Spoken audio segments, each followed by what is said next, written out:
po, Paula's Dine-In. May nakahanda po kaming mga buto galing sa restaurant sa Paula's Dine-In.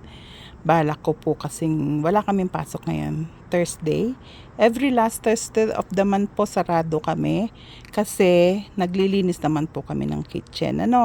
So pasensya na po dun sa mga tumatawag, naririnig ko po yung phone call, kaya lang po hindi ko naman po masagot ang telepono kasi wala din po kaming mai-offer sa inyo na pagkain dahil naglilinis kami ng kitchen.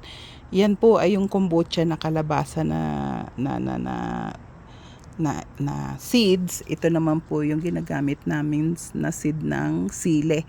Ang dami po. Pag gusto nyo, sabihin nyo sa Tita Rose at bibigyan ko kayo.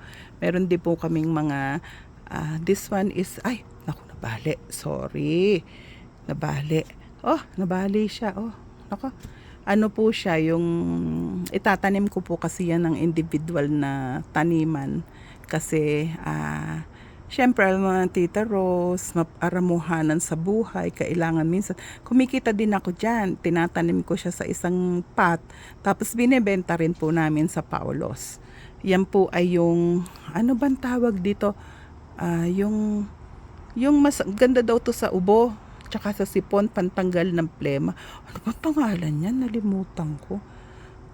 Andito. Tas itatanim ko po siya doon sa may lagpas nung bakod kasi meron doon parang streams.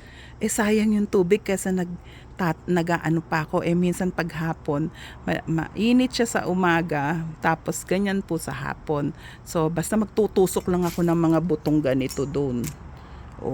Para maitanim mula dito hanggang dyan magtatanim tayo. Pakikialaman ko yung likod ng bahay namin. Maybe it's good kasi sayang naman po. Nagtatanim din po kami ng mga halaman dito. Ayan. Diyan po kami kumukuha pag summer ng mga green peas, snow peas. Kaya yung ayan. Nilagyan ko rin po siya ng radish na puti. Marami din pong tanim kami dyan. Tsaka doon. Nagsisimula na sila. Pero hindi pa po masyadong mainit po, napakainit. Magpuputol ako ng mga puno kasi para yung bunga ay maano siya. Kumbaga ay lumabas yung bunga, pupunta yung nutrients sa bunga kaysa po sa katawan ng mga halaman. Masarap po dito sa backyard ng likod namin dahil miski mainit, malamig dahil may mga hangin. May mga puno. Okay, ito po sa Paula's Dine-In. Salamat po. Bye!